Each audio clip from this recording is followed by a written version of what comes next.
할렐루야. 예, 사랑으로 축복합니다. 오늘 이 자리에 오신 모든 분들 주님의 이름으로 진심으로 환영합니다. 여러분, 이 다모임 새생명 축제에 발걸음을 해주신 모든 분들은 정말 귀한 분들입니다.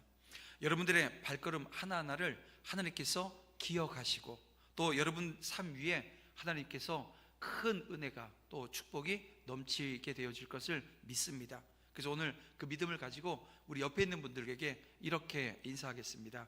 잘 오셨습니다. 복 받으세요. 인사하겠습니다. 잘 오셨습니다. 예, 복 받으세요. 예. 여러분, 행복이라고 하는 단어를 듣게 되어지면 어떤 생각이 떠오르시나요? 어떤 분은 이런 생각할 거예요. 가족이 좀 더 건강했으면 하는 기대가 있을 겁니다. 또 어떤 분은 경제적으로 좀 더 여유로웠으면 하는 생각을 하시는 분들도 계실 거예요. 또 어떤 분들은 하루라도 좀 편히 쉬고 싶다라고 하는 이 생각을 가지시는 분들이 아마 있을지 모르겠습니다. 그렇습니다. 사람은 누구나 행복을 원합니다. 근데 참 아이러니한 건 행복을 가장 많이 이야기하는 시대가 우리가 지금 살고 있는 이 시대거든요. 그런데 행복을 가장 적게 누리는 시대에도 지금 우리가 살고 있는 이 시대인 것처럼 보입니다. 여러분, 스마트폰에는 웃을거리, 재미있는 영상이 넘쳐나지요. 하지만 정작 사람들의 마음은 웃지 못해요. 또 SNS에 행복해 보이는 사진들 가득합니다. 하지만 그 화면을 내리게 되어지면 아주 깊은 공허감이 찾아온다는 거예요. 그러니까 겉으로는 밝아 보이는 것 같지만 속으로는 힘든 분들이 계속해서 늘어나고 있는 시대가 오늘 우리가 살고 있는 이 시대입니다. 어떤 한 심리치료사가 이런 얘기를 해요. 요즘 사람들은 웃을 때도 피곤하고 쉬고 있을 때도 불안해한다라고 이야기를 합니다. 왜 그렇게 되었을까요? 오늘 우리 자녀들, 우리 지금 4층에 우리 자녀들이 있는데 이 자녀들이 공부도 하고 또 여러분 일도 하고 또 가정을 위해서 애를 쓰기도 하고 최선을 다해서 살아가는데 왜 마음이 편하지 않고 행복이 오늘 우리 손에 잡히지 않을까요? 여러 가지 답을 우리가 낼 수 있는데 성경은 인간의 근본 문제를 딱 단 하나의 단어로 오늘 우리에게 설명합니다. 뭘까요? 죄입니다. 여기서 이 죄라고 하는 것은 도덕적으로 잘못한 행동만을 뜻하지 않습니다. 그래서 여기서 이 죄라고 하는 것은 하나님을 떠난 상태, 행복의 근원에서 멀어진 상태를 말합니다. 그래서 아무리 돈을 많이 벌어도 만족이 없어요. 아무리 사람들과 웃으며 같이 동행하는 삶의 자리에 있어도 외로워요. 아무리 웃어도 우리 마음은 막 피곤합니다. 왜냐하면 행복의 근원이 하나님이시기 때문입니다. 하나님과 멀어지면 마음의 평화도 삶의 형통도 죽음 위의 소망도 다 잃어버리게 되어집니다. 근데 여러분, 우리가 행복을 놓친 채 방황하는 모습을 보시면서 하나님은 오늘 우리를 그냥 내버려 두지 않으셨습니다. 자, 오늘 본문은 하나님께서 우리에게 주신 가장 유명하고 가장 위대한 사랑의 선언입니다. 우리 요한복음 3장 16절 어떻게 시작하나요? 하나님이 세상을 이처럼 사랑하사 독생자를 주셨으니 라고 하는 말씀으로 시작합니다. 여기서 이 세상이라고 하는 것은 여러분 우리가 지금 보고 있는 이 세상이 아닙니다. 여기서 이 세상이라고 하는 것은 막연한 인류가 아니라 바로 여러분 한 사람 한 사람이 세상인 거예요. 하나님은 여러분을 사랑하시기에 행복을 잃어버린 여러분들의 삶에 한 길을 열어주셨습니다. 그래서 오늘 이 예배는 하나님이 여러분을 향해서 내미는 초대장인 거예요. 그리고 이 초대의 목적은 단 하나입니다. 여러분을 행복의 자리로 다시 이끄시려고 하는 하나님의 마음이 여러분 그 초대장에 있는 거예요. 여러분 오늘 이 시간 그 하나님의 사랑을 만나는 저와 여러분 우리 모두가 되어지기를 주님의 이름으로 축원함을 드립니다. 자, 그러면 주님이 주시는 첫 번째 행복은, 이 복은 뭘까요? 마음의 평화입니다. 여러분, 마음의 평화라고 하는 것은 이 불안한 마음이 쉴 때 행복이 시작되어진다는 거예요. 요즘 사람들 보세요. 좀 전에도 말씀드렸지만 겉으로는 풍요롭고 불빛은 밝은데 막상 마음속은 어둡고 불안합니다. 밤에 누우면 내일 뭐 하지? 이 머릿속이 막 복잡해가지고요, 잠도 제대로 못 이루어서 이 불면증이 여기저기서 넘칩니다.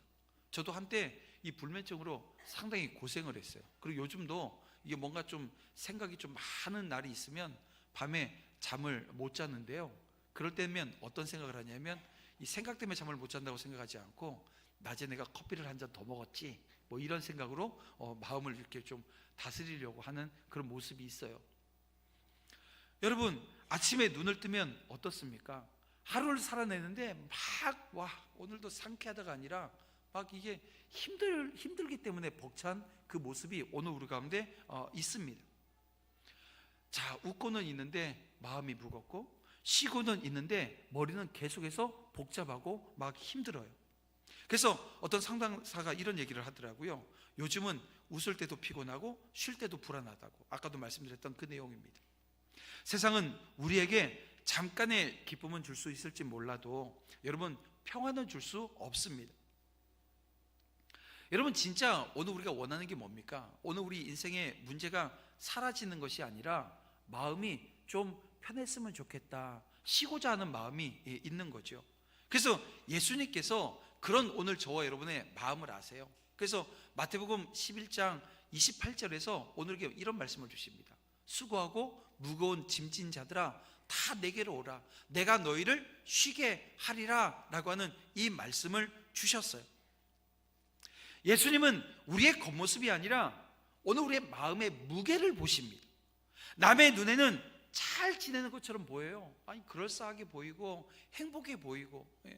저도 저희 집사람하고 이렇게 밖에 나가면 이게 옛날엔 안 그랬는데요, 요즘은 습관처럼 손을 잡아요. 그러면은 손잡고 지나가면 저희 집사람이 어떨 때 손을 탁 뿌리쳐요. 그 전에 무슨 일이 있었던 거죠. 근데 어떤 날은 손을 잡으면 제 주머니에다 손을까지 싹 넣어줘요. 그래서 제가 이 손 하나 잡는 걸로 이 아내의 마음과 심리 상태를 읽습니다. 그리고 나서 내가 어떻게 해야 될지, 내가 어떻게 살아야 될지 다시 한번 반성하고 이렇게 보내는데요. 여러분 보세요. 오늘 우리가 이런 겁니다. 남의 눈에는 잘 보이는 것처럼 보이는 그런 모습들이 있을 수 있어요. 그런데 정작 본인은 숨이 막힐 정도로 힘이 들고, 근데 그 예수님께서 그 마음을 아신다는 거예요. 남편은 모르고 아내는 모르고 부모님은 몰라주고 이 친구가 읽어내지 못하는 그 마음을 우리 하나님, 우리 예수님은 아신다는 거예요. 어떤 작가가 있었는데요, 겉으로는 성공한 작가입니다. 사람들의 인정도 받았어요. 하지만 밤이 되어지면 잠을 못 자요. 불면증으로 이게 이리 돌아놓고 해도 안 됩니다. 그래서 어느 날 친구가 그분에게 야, 교회 한번 갈래? 손을 잡고 끌어주는 거예요. 큰 기대도 없어요. 근데 그 예배에 참여합니다. 근데 그날 밤 오랜만에 아주 깊이 잠을 잤대요. 그리고 그 다음날 이 친구에게 하는 얘기가, 야, 어제 마치 막전에 찐빵처럼 따뜻했어. 내 마음이 녹는 것 같았어. 여러분, 예수님을 만난다라고 하는 것이 뭐 별것 아닌 것처럼 보여도 여러분, 그분이 주시는 평안이라고 하는 것은 영혼 깊은 곳에 이게 막 얼어있는 내 심령이 녹아내리는 그런 평화를 누리게 되어집니다. 오늘 우리의 삶의 자리에 막 예기치 못한 사건이 하나 발생하게 되어지면요, 이게 막 혼란스러운 거예요. 휴식이 필요합니다. 하지만 인간의 영혼은 근본적으로 쉬어야 되는데 그 쉬게 하시는 분이 예수님이시라는 거예요. 문제가 다 해결되지 않아도 이 마음의 평화만 임하게 되어지면 살 수 있는 거예요. 하지만 마음의 평화가 없으면 아무리 가진 것이 많아도요, 견딜 수가 없습니다. 그래서 진짜 행복은 여러분 문제 해결이 아니라 여러분 마음의 평화에서부터 시작되어지는 겁니다. 초대교회 이 최고의 신학자 하게 되어지면 여러분들이 아는 서방교회 아버지라고 불렸던 어거스틴입니다. 근데 이 어거스틴이 젊은 시절에 어땠냐 하면 이 철학과 이 세상 쾌락에 빠져 있었어요. 이걸 막 쫓아 헤매다가 결국 어떤 사건을 맞아서 하나님을 만나게 되어집니다. 그리고 나서 이 고백록이라고 한 책을 썼는데 여기에서 이런 얘기를 합니다. 하나님이 주님 안에서 안식하기 전까지 우리의 마음은 평안할 수 없다는 거예요. 이 고백을 하나님께 하는 거예요. 하나님, 내가 주님 안에서 안식하지 않게 되어지면 내 마음의 평안은 없습니다 라고 하는 이야기를 했습니다. 근데 여러분, 이것이 어거스틴의만의 이야기일까요? 아닙니다. 저와 여러분의 이야기이기도 한 겁니다. 오늘 주님은 여러분의 마음에 조용히 말씀하십니다. 그 짐을 내게 맡겨. 지금 여러분 어떤 짐을 가지고 계신지 모르겠습니다. 근데 그 짐을 내게 맡기라고 예수님 말씀하시는 거예요. 그리고 주시는 말씀이 내가 너를 쉬게 할게 라고 말씀해 주십니다. 이 말씀에 마음을 열고 맡기는 순간 오랫동안 가라앉지 않던 이 마음의 파도가 여러분 안에 시작되어질 거예요. 막 가라앉는 것을 경험하게 될 것입니다. 그때부터 인생의 첫 번째 행복이 시작되어지는 거예요.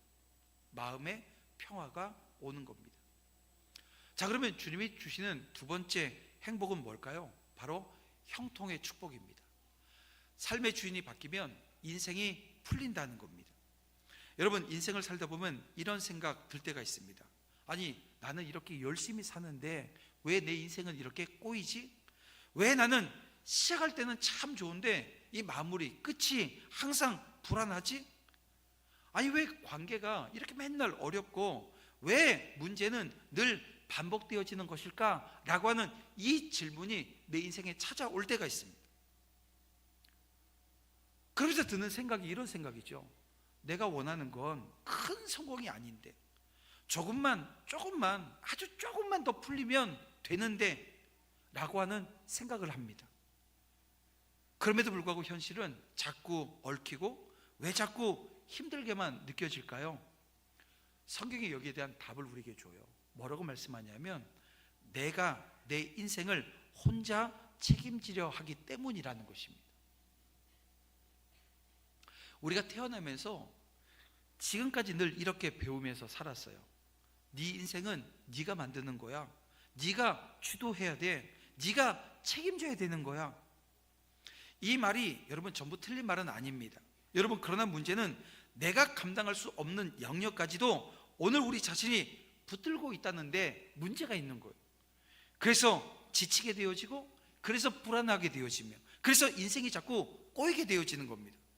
자, 그러면 예수 믿는다는 것이 여러분 어떤 의미일까요?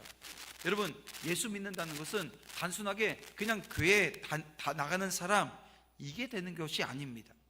그것은 인생의 주인이 바뀌는 거예요. 내 인생의 주인이 바뀌는 것, 이게 바로 예수 믿는 것입니다. 내가 앉아있던 내 인생의 그 운전석을 예수님께 내어드리는 거죠. 예수님이 운전하시는 그 차를 우리는 타는 겁니다. 우리가 붙들고 있던 핸들을 놓는 거예요. 비로소 인생이 풀리기 시작합니다. 예수님은 오늘 우리에게 이렇게 말씀하세요. 나는 선한 목자다. 내가 너를 인도하겠다라고 말씀해 주십니다. 예수님은 우리를 억압하는 지도자가 아니라 우리를 가장 안전한 길로 이끄시는 목자이십니다.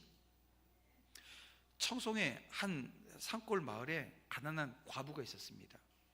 남편을 잃고 4명의 아이를 홀로 키웠는데요, 먹고 사는 게 막막했어요.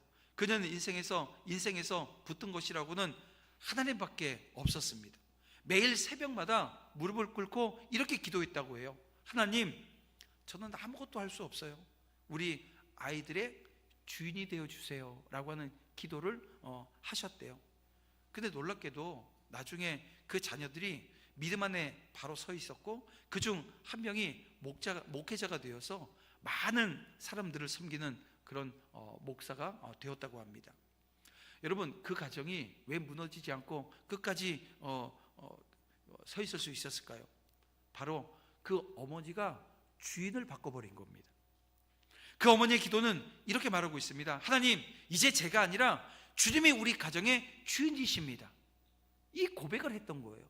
그리고 그 고백 속에 삶의 자리에 서 있었던 거예요.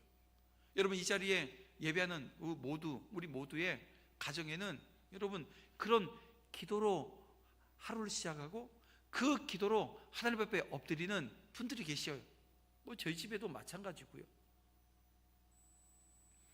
우리가 아무리 노력해도 여러분 풀리지 않는 인생의 문제들이 있습니다.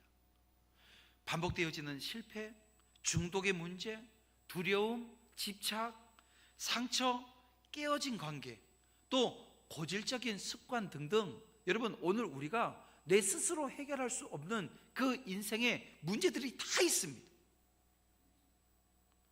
그런데 이 모든 것 뒤에는 성경이 말하는 이 마귀의 일도 숨어 있는 거예요. 그래서 인간의 노력으로 어떤 매듭도 완전히 풀리지 못하는 그런 문제들이 오늘 우리 안에 있다는 거예요. 성경은 오늘 우리에게 이렇게 말씀합니다. 요한 1서 3장 8절에 보니까요, 하나님의 아들이 나타나신 것은 마귀의 일을 멸하려 하심이라 라고 말씀합니다. 다시 말하면 예수님께서 이 땅에 오신 이유는 우리를 묶고 있는 보이지 않는 끈을 풀기 위해서입니다. 그래서 예수님을 믿는다라고 하는 것은 묶이는 것이 아니라 오히려 풀리는 거예요. 오히려 더 자유롭게 되어지는 겁니다. 여러분, 어떤 사업가가 이런 고백을 하죠. 직원을 챙기느라 또 집안 문제로, 자녀 문제로 마음이 늘 불안해합니다. 근데 어떤 말을 하냐면, 나는 늘 모든 걸 내가 다 짊어지고 살았노라고 고백을 해요. 근데 어느 날 예배 중에 말씀을 듣다가 마음속에 이런 마음이 들어오더라는 거예요. 내가 이 회사를 경영하는 게 아니구나. 하나님이 경영하셔야 하는구나. 근데 그날 이제 그 다음 날부터 이 아침마다 일어나면 기도를 하는데 이런 기도를 했대요. 하나님, 제 인생과 제 사업의 주인이 되어 주세요. 그런데요, 이 간단한 짧은 기도가 그의 인생을 바꿔 놨습니다. 놀라운 변화가 일어나기 시작하는 거죠. 여러분, 문제가 사라졌을까요? 아니요. 문제는 그대로 있습니다. 문제는 그대로 있는데 그 문제를 대하는 그 마음이 바뀌어져 버리더라는 거예요. 여러분, 우리가 인생을 살면서 가장 중요한 게 내가 삶을 대하는 내 태도 아닙니까? 내가 어떤 태도로 살아가느냐, 이게 되게 중요한데요, 이 태도가 바뀌는 거예요. 그 태도가 어떻게 바뀐 거예요? 여러분, 예수님을 믿으니까 묶인 게 아니라 풀리게 되어졌다. 그리고 그 풀리기 시작하면서부터 내가 왜 진작 맡기지 못했을까라고 하는 그런 자신을 돌아보는 모습도 있었다는 거죠. 여러분, 형통이라고 하는 것은 내가 더 잘해서가 아니라 예수님이 내 인생의 주인이 되어 주실 때부터 시작되어집니다. 그래서 성경은 말합니다. 요한복음 1장 12절, 영접하는 자, 그 이름을 믿는 자들에게 하나님의 자녀가 되는 권세를 주셨노라고 말씀하세요. 하나님의 자녀가 되어진다라고 하는 것은 이런 겁니다. 내 인생의 주인이 예수님이 되시는 거예요. 나는 그분의 인도하심을 받는다라고 하는 뜻입니다.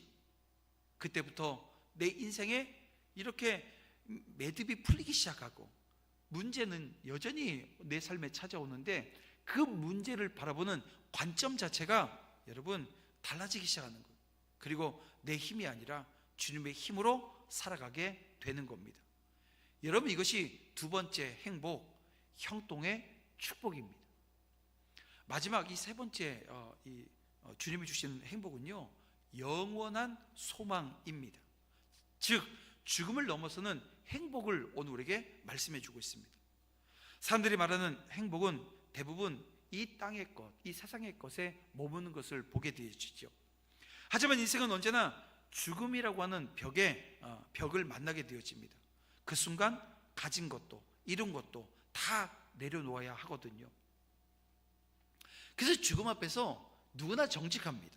그동안 붙잡고 있던 모든 것이 더 이상 힘이 되지 못한다라고 하는 사실을 깨닫기 때문입니다. 그래서 사람은 죽음을 생각하는 순간 가장 큰 두려움을 느끼게 되어집니다. 그런데요, 성경은 오늘 우리에게 뭐라고 말씀해 주고 있냐 하면 요한복음 5장 24절 말씀, 사망에서 생명으로 옮겼느니라. 내 말을 듣고 또 나를 보내신 이를 믿는 자는 영생을 얻었고 심판에 이르지 아니하나니 사망에서 생명으로 옮겼느니라. 예수님을 믿는 사람은 죽음을 지나서 다른 자리로 옮겨졌다고 말합니다. 죽음이 끝이잖아요. 근데 끝이 아니라는 거예요. 새로운 집으로 들어가는 문이 되어지는 것입니다. 그래서 한 의대 교수가 이런 걸 조사를 했다는 거예요. 사람의 임종을 지켜보면서 이런 말을 합니다. 아니, 왜 마지막 순간 사람들의 얼굴이 둘로 나뉘는지, 왜 어떤 사람은 평안하고 어떤 사람은 일그러지는지를 조사를 해봤더니, 여러분, 한 얼굴은 평안했고 다른 얼굴은 두려움으로 일그러진 이유가, 그 차이가 어디 있냐 조사를 해봤더니 예수님을 믿냐 믿지 않느냐의 차이였다는 거예요. 왜일까요? 예수님을 믿는 사람은 죽음이 끝이 아니라는 거예요. 그래서 아버지 집으로 돌아가는 길인데, 여러분 어떨까요? 여러분, 그 자리는요, 기쁨의 자리가 되어집니다. 제가 교도소의 교정위원으로, 요즘은 이제 1년에 한 번도 못 가는 이제 교도소가 되어지긴 했는데, 아직도 제가 교정위원 신분을 유지합니다.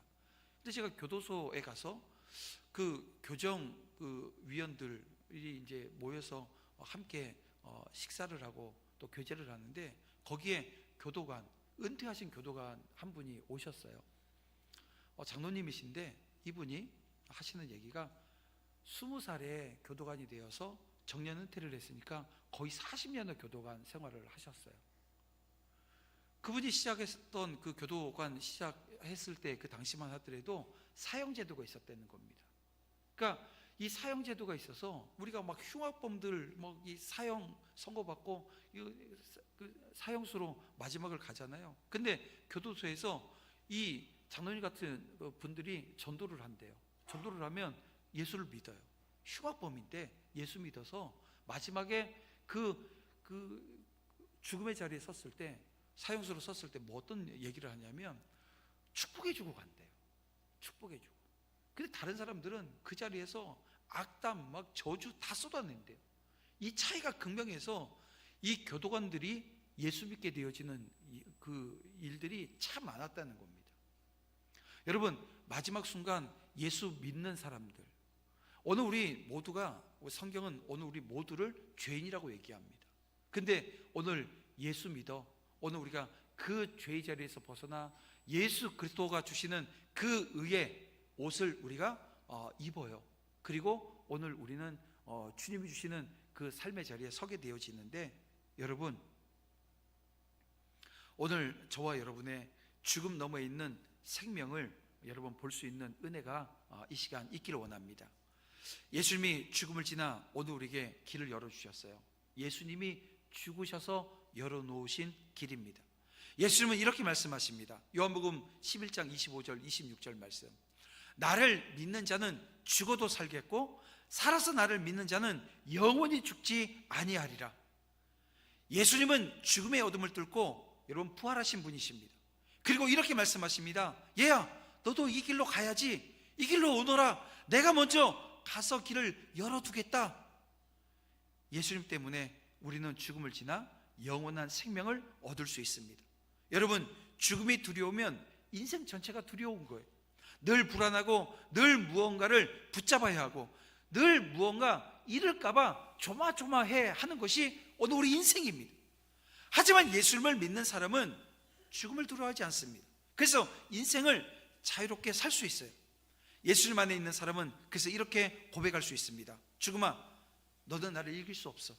내 인생의 마지막은 두려움이 아니라 영광이야. 여러분, 이것이 하늘 소망입니다. 세상이 줄 수 없는, 어떤 고난도 빼앗을 수 없는 이 죽음조차 꺾지 못하는 행복, 여러분, 그것을 저와 여러분이 소유하고 있어야 되고 소유해야 합니다. 지금 여러분, 예수님께서 말씀하십니다. 두려워하지 말라고, 죽음까지 책임져 주시겠다고, 나는 너에게 영원한 생명을 주고 싶다고 말씀하세요. 예수님을 영접하는 순간 여러분에게는 죽음을 넘어서는 완전한 소망이 주어집니다. 이 소망이 오늘 우리 삶을 지탱하는 세 번째 행복인 겁니다. 여러분, 인생은 누가 주인냐에 따라서 달라집니다. 어떤 식당이 있었습니다. 서비스도 엉망이었고 여러분, 음식도 맛이 없어요. 형편이 없는 거예요. 그래서 사람들이 안 가죠. 어느 날 그 식당 앞에 이런 문구가 하나 적혀 있었는데요. 뭐라고 적혀 있었냐면 새 주인이 경영합니다, 이렇게 바뀌었더라는 거예요. 그때부터 달라집니다. 뭐예요? 음식 맛이 달라지고 식당 분위기가 달라지고 또 그 안에서 서빙하면서 음식을 하면서 서비스도 달라지더라는 거예요. 완전히 새로워집니다. 여러분, 인생에도 그 간판이 걸리길 바랍니다. 어떤 간판이에요? 새 주인이 경영합니다. 이 간판이 걸려야 돼요. 예수님이 여러분 인생의 주인이 되실 때 모든 것이 새로워집니다. 마음이 평안해지고 삶이 풀리고 죽음 너머에도 소망이 있습니다. 오늘 예수님께서 여러분의 마음의 문을 두드리십니다. 어떻게 해요? 볼지어다 내가 문 밖에 서서 두드리노니 누구든지 내 음성을 듣고 문을 열면 내가 그에게로 들어가 그와 더불어 먹고 그는 나와 더불어 먹으리라. 아멘. 이제 여러분의 마음의 문을 여시길 바랍니다. 그 한 번의 결단이 여러분 인생을 바꿔요. 오늘 행복으로 오늘 우리 주님이 여러분을 초대하십니다. 주님이 여러분을 기다리고 계세요. 여러분, 주님께서 오늘 여러분들에게 문을 두드리시고 기다리실 때 여러분 응답할 수 있는 저와 여러분 우리 모두가 되어지기를 주님의 이름으로 축원합니다. 이 시간 우리 함께 찬양하겠습니다. 주 은혜의 힘을.